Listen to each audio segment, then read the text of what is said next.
አምላኬ ግን ምን ባረገው ነው እንደዚህ የሚያሰቃየኝ? በምን በደሌ ነው እንደዚህ አይነት ትዳር ውስጥ የገባሁት?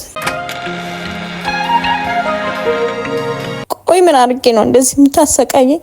ምን አጎደልኩብህ?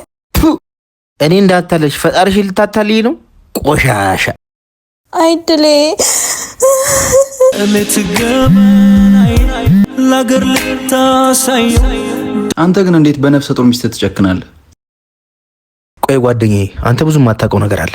ድሮ ካልሞትኩልሽ ምናምን የምትላሰው አሁን ይሁሉ ጥላቻ ከየት የመጣ ነው? ነገርኩ፣ በማይመለከት ጣልቃ አትግባ። ወይ እህቴ። ሄሎ ወንድሜ፣ ሚስት ምጧ መጥቷል፣ በቶሎና። የራሷ ጉዳይ፣ ከነ ልጇ ገደል ትግባ። አንተ ሰውዬ በጤና አይደለም፣ በልተንስ ና እንውጣ።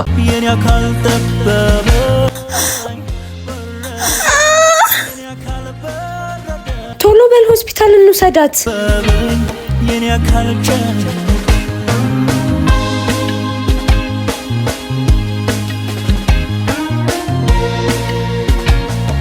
እና መውለዳችንም ወንድሜ፣ ልጁ የማን ነው? እሱን እሷ ትንገረን። ማን ያውቃል ዓለምን